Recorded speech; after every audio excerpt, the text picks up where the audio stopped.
그런즉 우리가 무슨 말을 하리요? 하나님께 불의가 있느냐? 그럴 수 없느니라. 모세에게 이르시되 내가 긍휼히 여길 자를 긍휼히 여기고 불쌍히 여길 자를 불쌍히 여기리라 하셨으니, 그런즉 원하는 자로 말미암음도 아니요 다른 박질하는 자로 말미암음도 아니요 오직 긍휼히 여기시는 하나님으로 말미암음이니라. 성경이 바로에게 이르시되 내가 이 일을 위하여 너를 세웠으니 곧 너로 말미암아 내 능력을 보이고 내 이름이 온 땅에 전파되게 하려 함이라 하셨으니, 그런즉 하나님께서 하고자 하시는 자를 긍휼히 여기시고 하고자 하시는 자를 완악하게 하시느니라. 혹 내가 내게 말하기를 그러면 하나님이 어찌하여 허물하시느냐? 누가 그 뜻을 대적하느냐 하리니, 이 사람아 네가 누구이기에 감히 하나님께 반문하느냐? 지음을 받은 물건이 지은 자에게 어찌 나를 이같이 만들었느냐 말하겠느냐? 토기장이가 진흙 한 덩이로 하나는 귀 썰 그릇을 하나는 천이 썰 그릇을 만들고나니 없느냐? 만일 하나님이 그의 진노를 보이시고 그의 능력을 알게 하고자 하사 멸하기로 준비된 진노의 그릇을 오래 참으심으로 관용하시고, 또한 영광 받기로 예비하신 바 긍휼의 그릇에 대하여 그 영광의 풍성함을 알게 하고자 하셨을지라도 무슨 말을 하리요? 이 그릇은 우리니 곧 유대인 중에서뿐 아니라 이방인 중에서도 부르신 자니라.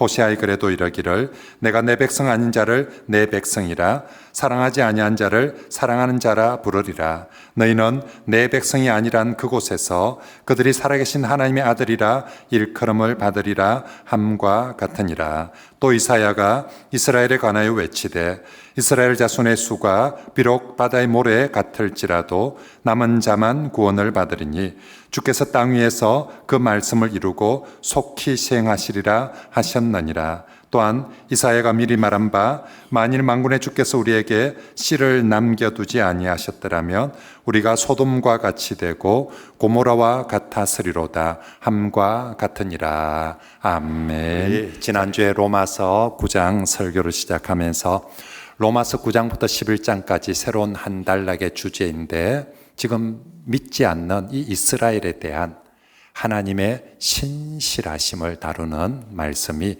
로마서 9장부터 11장의 말씀입니다. 로마서 9장에서 정말 이 이스라엘이 제대로 믿지 않고 있는 이 문제에 대해서 하나님의 신실하심에 대한 의문, 네 가지 질문들이 제기가 되어집니다. 그 중에 첫 번째 질문이 지난주에 하나님 약속이, 하나님 말씀이 폐하여져 버린 것 아닌가?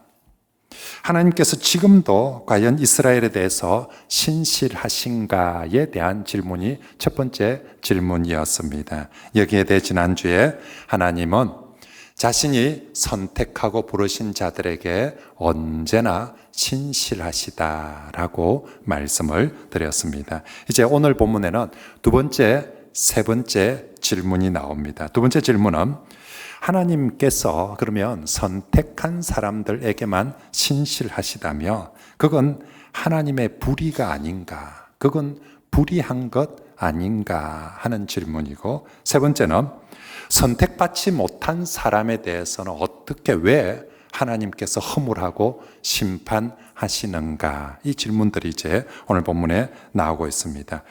여러분은 어떻습니까? 저희도 학교 다닐 때, 어릴 때 하나님의 선택이란 주제가 나오면 항상 나오는 질문이 이런 질문이었습니다. 아니, 하나님은 누구는 선택해서 구원하고 누구는 선택 안 해서 심판하며 그거 좀 문제가 있는 거 아니가 하고, 그렇게 친구들하고 늘 논쟁이 벌어졌습니다. 여러분 어떻게 생각합니까? 하나님이 누군가는 선택해서 구원을 하고 누군가는 선택하지 않아서 심판을 받게 된다면 하나님 그거 불의하신 것, 하나님 그거 잘못하는 것 아닌가? 불공평, 불공정한 거 아닌가라고 누구나 이 질문들을 할 수 있습니다. 여기에 대해서 오늘 본문에 일단 이 두 질문 모두에 대해서 아니다, 결코 그럴 수 없다라고 먼저 답을 합니다. 14절에 하나님께서 불의하시냐? 그럴 수 없다. 그리고 19절에 그러면 하나님 어찌하여 허물을 하시나 심판하시느냐?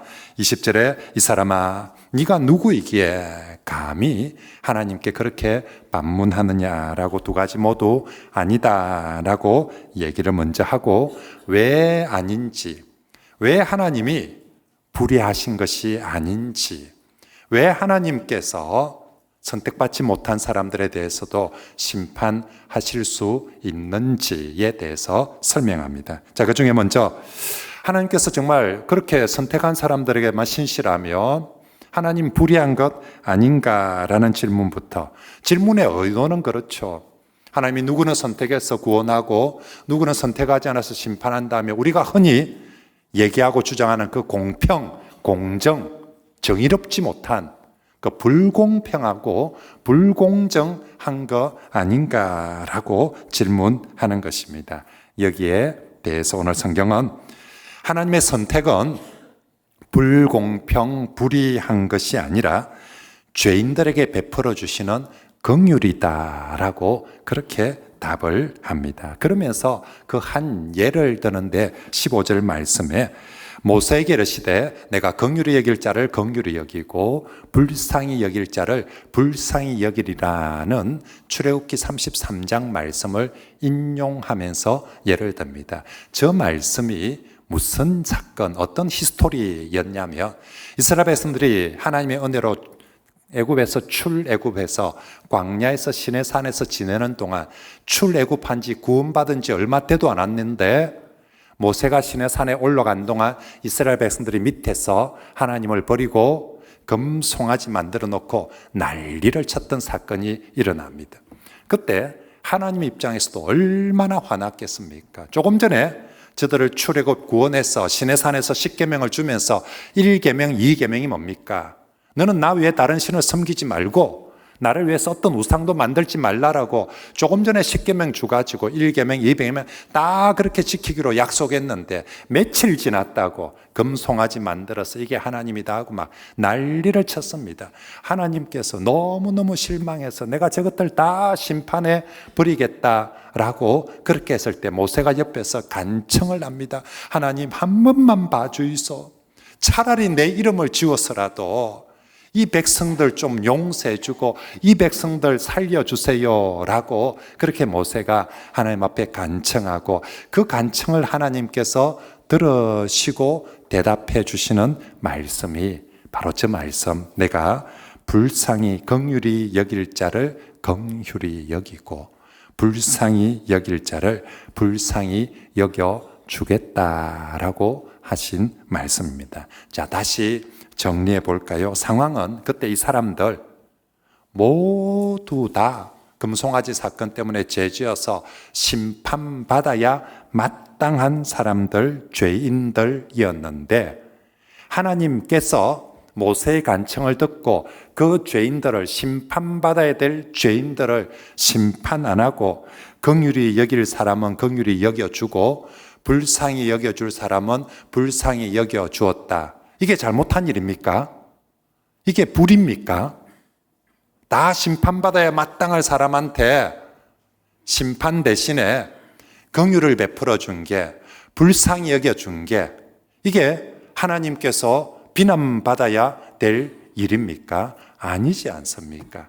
제가 우리 일상의 예를 들어본다면 어떤 부유한 사람이 참 가난한 학생들, 중학생들, 고등학생들 참 너무너무 형편이 없고 가난한 학생들 불쌍히 여겨서 한 20명 골라가지고 뽑아가지고 장학금을 줬다고 생각해 봅시다.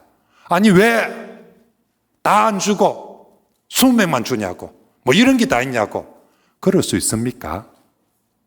아니 가난한 사람들에게 내가 20명 뽑아서 그냥 막 공부순도 아니고 그냥 막 내가 그냥 불쌍히 여겨서 그렇게 20명의 장학금을 줬는데 그걸 가지고 비난받을 일입니까?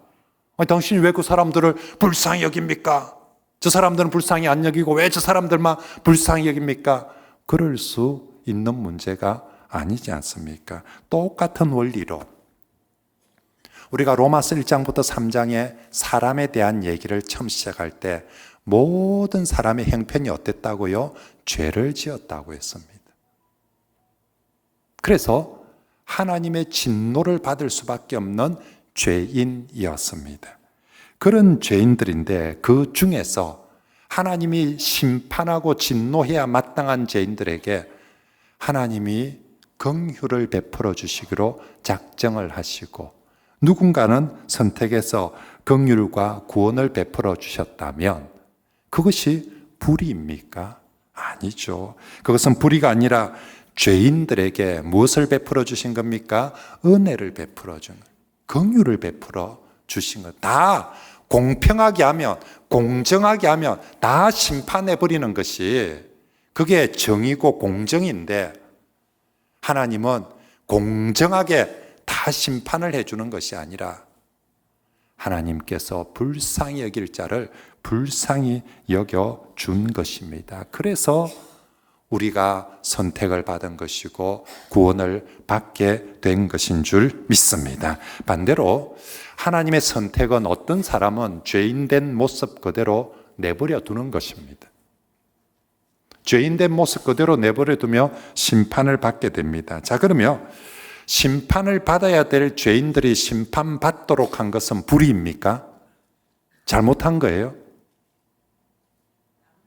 당연한 것 아닙니까? 그죠? 착한 사람들이 아니라 심판을 받아야 될 사람들을 그냥 내버려 두어서 심판을 받도록 했다. 그러므로 그 심판에 대한 책임은 심판하신 하나님께 있는 것이 아니라 죄지은 본인한테 있는 거죠.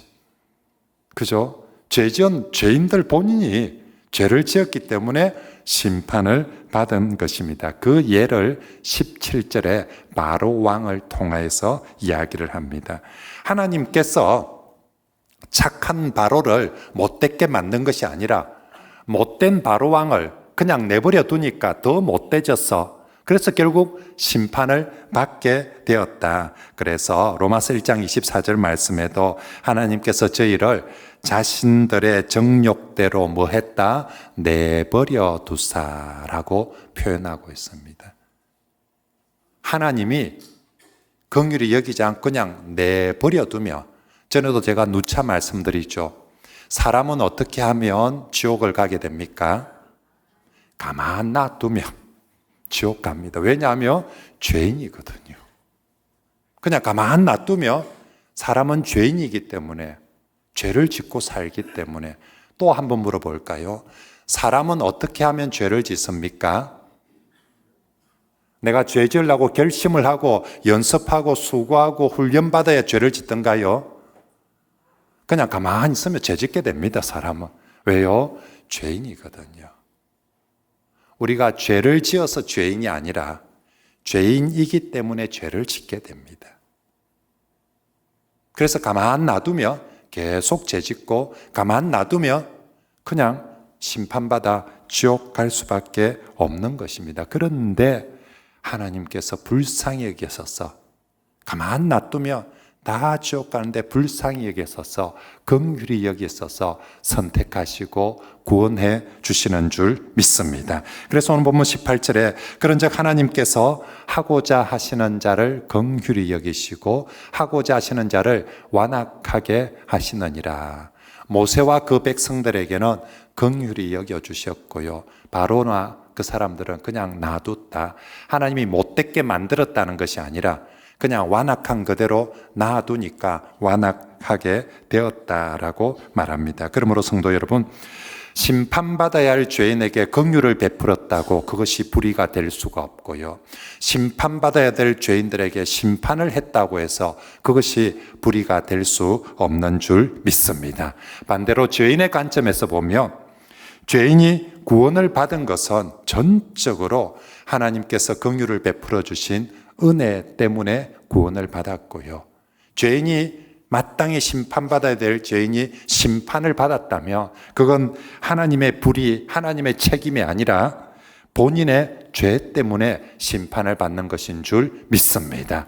그러므로 죄인들에게 우리가 착각을 하면 안 되는 게, 우리가 출발선상에 내가 억수로 훌륭하고 내가 좋은데 내가 선택 안 하고 누군가를 선택 안 하고 그랬습니까? 이럴 수 있는 자리가 아니라는 것입니다. 우리 모두가 금송아지 사건에서처럼 모두가 죄를 지은 심판받아야 될 죄인들인데 하나님께서 긍휼히 여길 자를 긍휼히 여기고 불쌍히 여길 자를 불쌍히 여겨 주셔서 그 심판 속에서 구원을 받게 되고 은혜를 받게 되어진 줄 믿습니다. 자, 두 번째 질문은 그렇습니다. 19절에 그러면 택하지 않은 사람에 대해서 심판하는 건, 허물하는 건 너무 좀 심한 것 아닙니까? 라는 것입니다. 여기에 대해서 20절에 일단 피조물이 창조주에 대해서 그런 반문을 하는 것 자체가 자격이 없다라고, 그래서 지은 물건이 지은 자에게 왜 이딴 식으로 지었습니까? 그럴 수 없다. 그걸 토기장이의 비유를 들어서 말씀해 주고 있습니다. 21절에 보니까, 자, 토기장이가 진흙 한 덩이를 가지고 귀하게 썰 그릇을 만들든지 천하게 썰 그릇을 만들든지 그럴 권리가 없겠느냐. 두 번째, 만든 그릇에 대해서 내가 이걸 어떻게 쓰든지 그거 토기장의 주권이지 않느냐. 또 이 그릇을 폐기시킨다며 폐기시키는 것도 그것도 전적으로 토기장의 주권 아닌가. 진흙과 토기장의 권한에서도 이게 흙이 그릇이 왜 나는 이렇게 만들었냐고 그렇게 따질 수 없듯이 하나님과 사람과의 관계도 그렇다. 그래서 22절과 23절에 그 말씀을 합니다. 만일 하나님이 그의 진노를 보이시고 그의 능력을 알게 하고자 하사 멸하기로 준비된 진노의 그릇을 오래 참으시고 관용하시는 것 하나님의 주권이다. 또한 영광 받기로 예비하신 바 긍휼의 그릇에 대하여 그 영광의 풍성함을 알게 하고자 하셨을지라도 네가 무슨 말을 할 자격이 있느냐. 그렇습니다. 여러분, 그릇을 어떻게 만들지 전적으로 토기장이의 주권이고 선택이고, 만든 그릇을 어떻게 사용하고 또 어떻게 처분할지 전적으로 토기장이의 주권과 선택입니다. 자, 토기장이가 오늘 22절 말씀은 토기장이가 깨뜨기로 작정한 진노의 그릇, 깨뜨리기로 작정했으니까 저건 진노의 그릇이라고 표현합니다. 자, 원래 처음에 깨뜨리려 해서 너무 못 만들어가지고 너무 엉망이었어. 근데 토기장이가 안 깨뜨리고 오래 참고 있으면 그게 뭐 문제가 됩니까? 그죠? 토기장이 자기가 만들었는데 깨뜨리려고 진노의 그릇이라고 표현했다가 안 깨뜨리고 오래 참고 있는다고 그게 문제가 될 수 없다. 두 번째, 23절에 여기 긍휼의 그릇은 아주 볼품없고 초라한 그릇. 아니, 볼품없고 초라한 못난 그릇은 쓰레기를 닮아야 되는데 쓰레기를 안 담고 하나님께서 거기다 하나님의 영광을 담았다. 이거 문제가 있습니까? 그죠? 저거는 쓰레기나 담아야 될 천한 그릇이고 볼품없는 그릇인데 저기다가 왜 하나님의 영광을 담습니까? 토기장이가 하나님이 얼마든지 그것도 담을 수 있다. 이처럼 토기장이가 주권을 가지고 무엇이든지 선택하고 행할 수 있다면 하나님도 무엇이든지 주권적으로 선택할 수가 있는데, 중요한 건 성경을 가만히 하나님의 주권적인 선택을 가만히 살펴보니까 하나님의 주권적인 선택은 언제나 방향이 정해져 있는데 언제나 긍휼의 선택을 하더라는 것입니다. 하나님은 이것도 선택할 수 있고 이것도 선택할 거고 이것도 할 수 있는데 깰 수도 있고 살릴 수도 있고 죽일 수도 있고, 하나님은 분명히 그분이 주권자이기 때문에 뭐든지 할 수 있는데 성경을 보니까 하나님의 주권의 선택이 언제나 긍휼을 선택하더라는 것입니다. 언제나 긍휼의 방향으로. 그래서 22절에도 하나님이 분명히 저건 진노의 그릇인데 깨야 마땅한데 박살내야 마땅한데 하나님이 긍휼을 베푸셔서 오래 참으시더라는 것입니다.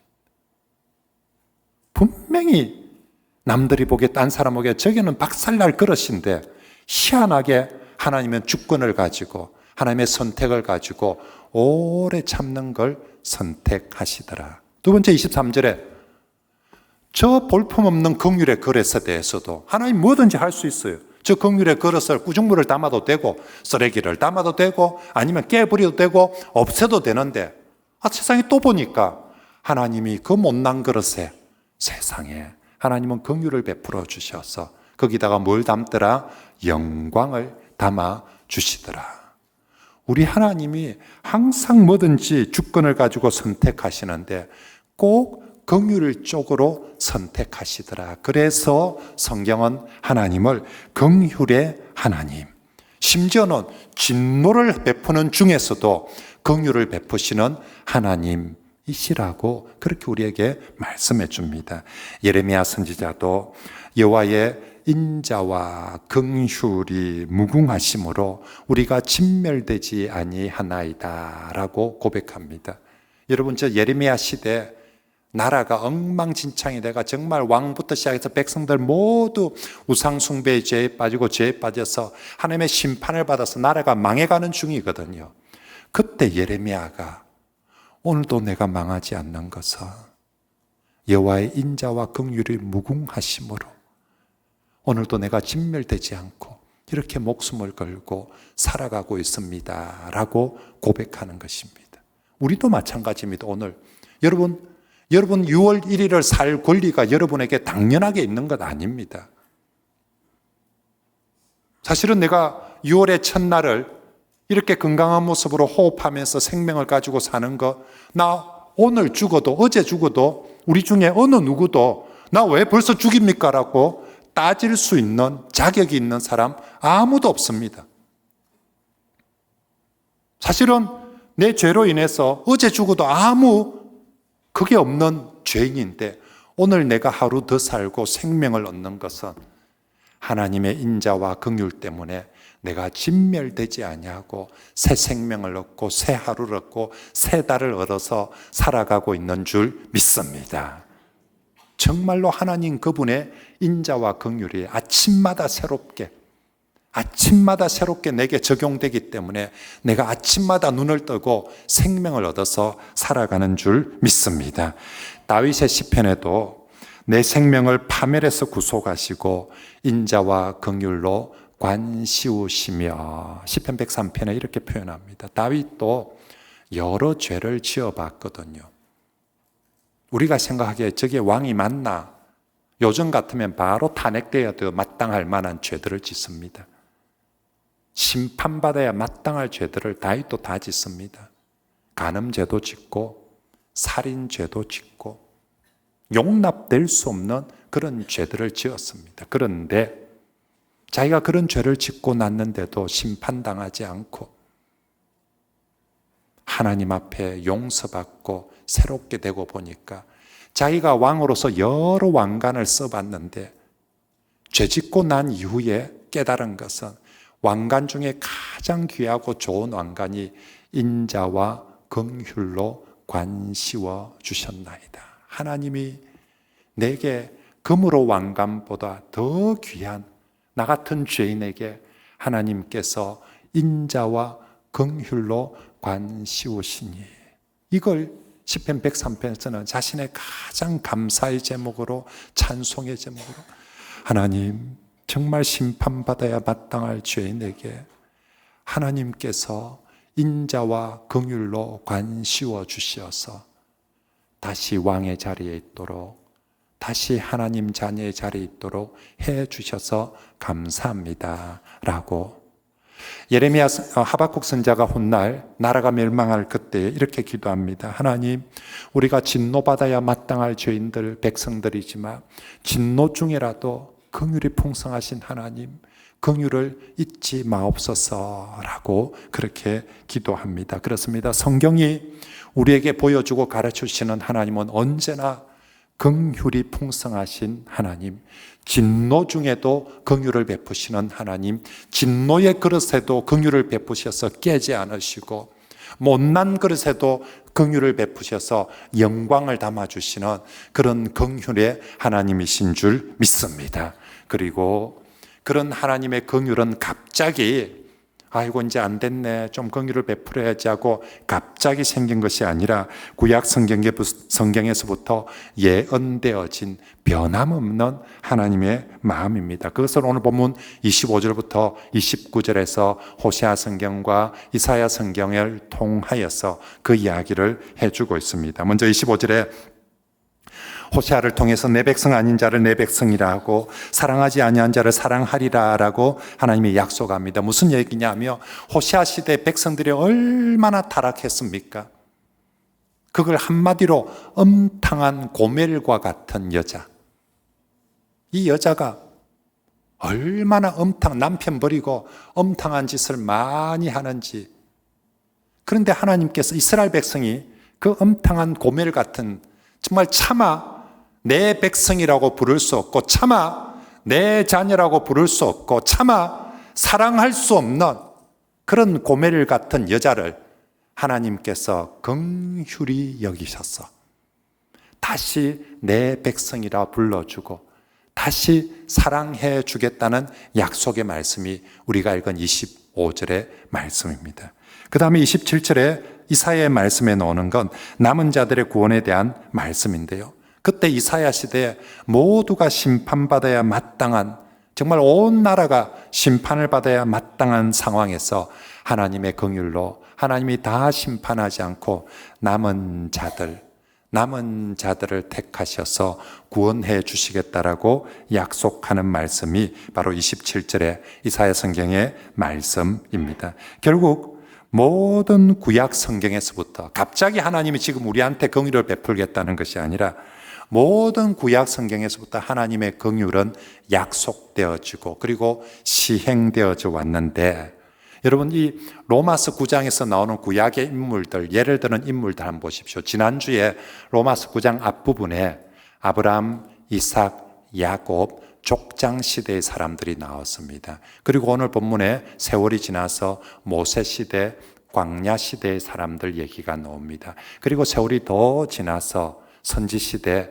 정말 백성들이 죄를 너무 많이 지어서 나라가 멸망해가는 선지자 시대에 호세아, 이사야 성경들이 나옵니다. 무슨 얘기를 하고 있습니까? 이것은 하나님께서 저 먼 구약의 오래전 구약부터 가까운 구약까지 모든 시대마다 하나님은 별의별 사람들이 다 있었는데 그 모든 시대, 그 모든 사람들에게 하나님께서 무엇을 베풀어 주셨다? 긍휼을 베풀어 주셨다. 일관되게.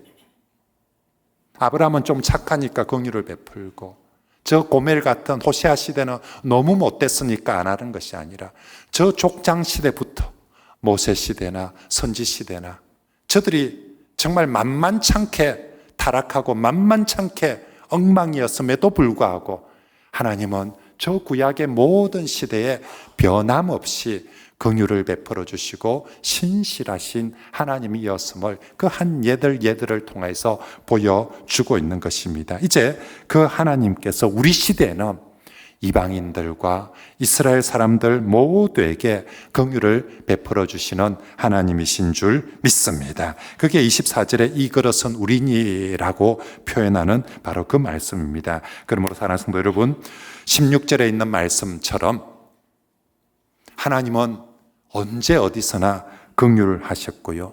이 모든 구약의 역사 속에 행하신 모든 일들이 그 하나님의 긍휼하심으로 말미암아 하나님이 좀 더 공의롭고 하나님이 좀 더 공정하게 했으면 그 사람들 다 죽었어요. 그 사람들이 다 지금도 살아있고 은혜를 받고 그렇게 될 수 있었던 것은 전부 다 긍휼하신 하나님의 긍휼로 말미암아 그렇게 되었다. 그게 16절 말씀입니다. 이번 주 우리가 외울 요절입니다. 같이 한번 읽어봅시다. 시작. 그런즉 원하는 자로 말미암음도 아니요 오직 긍휼히 여기시는 하나님으로 말미암음이니라. 아멘. 오직 뭐 하시는 하나님? 긍휼히 여기시는 하나님으로 말미암아서. 그죠? 구약에 지나온 모든, 정말 우리는 끊임없이 죄를 짓고 엉망이었는데 그때마다 왜 살 수 있었고 왜 회복될 수 있었고 왜 이렇게까지 지켜질 수 있었는가? 오직 긍휼히 여기시는 하나님으로 말미암아. 그래서 이번 주 설교 제목이 오직 긍휼히 여기시는 하나님이십니다. 이번 주 한 주 살면서 다른 건 다 까먹어도 딱 이 단어만 기억하고 싶시오. 오직 긍휼히 여기시는 하나님. 한번 따라할까요? 오직 긍휼히 여기시는 하나님. 아멘. 그렇습니다. 성경 속에서, 역사 속에서 오직 긍휼히 여기시는 그 하나님이셨던 것처럼 이제 내가 살고 있는 우리에게도 나에게도 하나님은 언제나 오직 긍휼히 여기시는 하나님이 되어주실 줄 믿습니다. 내가 진노에 그러실지라도 긍휼히 여기시는 하나님, 내가 볼품없는 그러실지라도 그 하나님이 내게 긍휼을 베푸셔서 볼품없는 내 그릇에도 하나님의 영광을 담아 주실 줄 믿습니다. 그러므로 사랑하는 성도 여러분, 우리가 오늘 로마서 9장 이야기의 첫 시작은 하나님 그런 식으로 선택하고 그렇게 하며 불의한 것 아닙니까? 하나님이 잘못하는 거 아닙니까? 라고 질문했는데 여기에 대해서 하나님은 그 모든 선택이 하나님의 긍휼이었다라고. 그러므로 너에게도 하나님께서 긍휼로 너를 선택하시고 너를 인도하시고 축복하실 것이다라고 말씀해 주시는 줄 믿습니다. 이제 우리가 그 긍휼히 여기시는 하나님을 믿는다면 사랑하는 성도 여러분, 여러분의 삶의 어떤 형편 속에서도 절망하거나 낙심하지 마시고 긍휼의 하나님을 바라보고 신뢰하고 간구하는 그런 성도들이 되시길 바랍니다. 진노 중에라도 하나님은 긍휼을 베풀어 주실 것이고요. 정말로 우리가 실패와 넘어짐 속에 다시는 일어서지 못할 것만큼 그렇게 실패하고 넘어진 그 자리에서도 하나님은 긍휼을 베풀어 주실 것이고요. 내가 인생의 가장 밑바닥을 치고 있을 때도 그곳에서도 하나님은 얼마든지 긍휼을 베풀어 주실 줄 믿습니다. 우리가 믿는 하나님, 긍휼히 여기시는, 특별히 앞에 오직이라는 강조부사까지 있어서 오직 긍휼히 여기시는 하나님께 우리가 긍휼을 간구하며 우리가 기도를 안 해도 하나님께서는 긍휼히 여겨주시는데 우리가 긍휼히 여겨달라고 기도하면 간구하며 더욱더 하나님께서 긍휼과 은혜를 베풀어 주실 줄 믿습니다. 그리고 하나님의 긍휼하심이 작동되기 시작하면 우리가 어떤 실패와 밑바닥에 있다 할지라도 그곳에서 희망의 싹이 자라게 될 줄 믿습니다. 하나님의 긍휼이 작동되기 시작하며 우리의 모든 실패나 우리의 모든 밑바닥도 고난도 합력하여서 선이 되어지게 될 줄 믿습니다. 내가 좀 더 훌륭하고 똑똑하고 환경이 좋아져서가 아니라 오직 긍휼히 여기시는 하나님으로 말미암아 그렇게 되어져 갈 줄 믿습니다. 그 하나님의 긍휼 때문에 나의 고통, 나의 눈물이 기쁨이 되고 감사가 되고 정말로 열매가 되어지게 될 줄 믿습니다. 그러므로 이번 한 주간 여러분이 어떤 상황이 있을지라도 하나님을 바라보십시오. 어떤 하나님? 오직 긍휼히 여기시는 하나님을 바라보시길 바랍니다. 그리고 여러분, 우리가 지금까지도 하나님의 긍휼을 받고요, 앞으로도 하나님의 긍휼을 받게 될 텐데 하나님의 긍휼을 받은 성도들은 이제 또 다른 사람들에게 긍휼을 베푸는 성도들이 되시길 바랍니다. 여러분, 하나님이 긍휼의 하나님이신데 그의 자녀된 그의 백성된 우리가 모질고 독한 사람이면 그러면 그건 아닌 것 같아요. 우리가 믿는 하나님이 내게 보여주신 하나님의 은혜가 긍휼이었다면 우리도 또 다른 사람들에게 긍휼을 베푸는 넉넉한 사람이 되면 좋겠습니다. 하나님 보시기에 제일 못된 인간이 어떤 인간인 줄 압니까? 죄 지은 인간 아니에요. 죄는 다 짓거든요. 목사를 비롯해서 모두가 죄인입니다.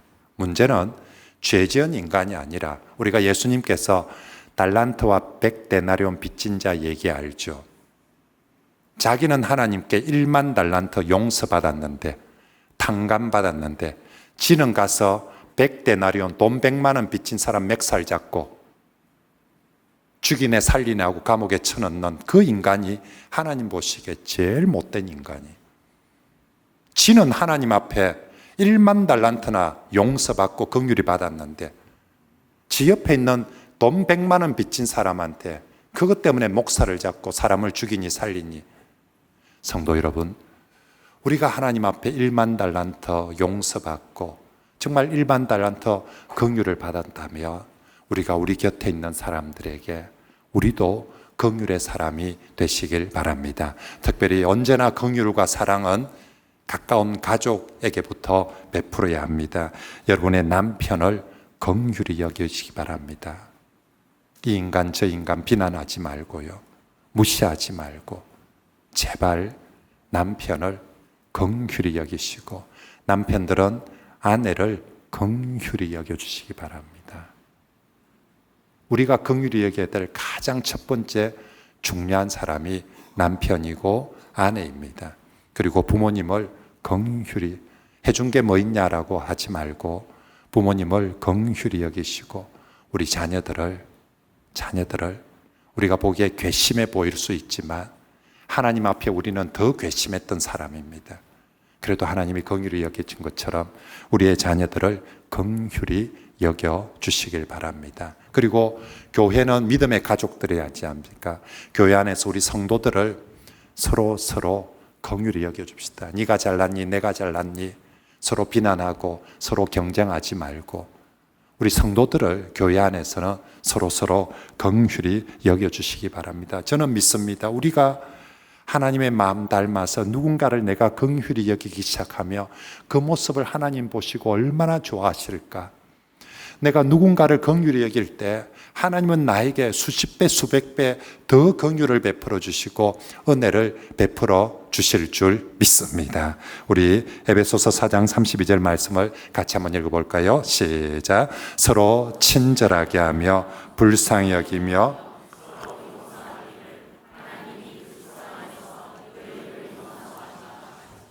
아멘. 왜 그렇게 해야 됩니까? 라고 물어보면 하나님이 그리스도 안에서 너희에게 했으니까. 그래서 우리는 어떻게 해야 됩니까? 서로 친절하게, 서로 불쌍히 여기고 서로 용서하는 것입니다. 우리가 그렇게 받았으니까요. 우리가 그렇게 받았으니까. 우리 모두민족교회 성도들은 마음이 강팍하고 모질고 못된 그런 성도들 없으면 좋겠습니다. 이전에 그렇게 했을지 몰라도 우리가 하나님의 사랑, 긍휼을 받아보며 그 모질고 강팍한 마음은 부드럽게 될 수밖에 없습니다. 온유하고 화평하고 그리고 좀 더 넉넉하게 되어질 것입니다. 우리 성도들은 교회 안에서나 가족에게나 어디에 가서든지 긍휼을 받은 백성답게 정말로 긍휼을 나누는 그런 성도들이 다 되시길 바랍니다.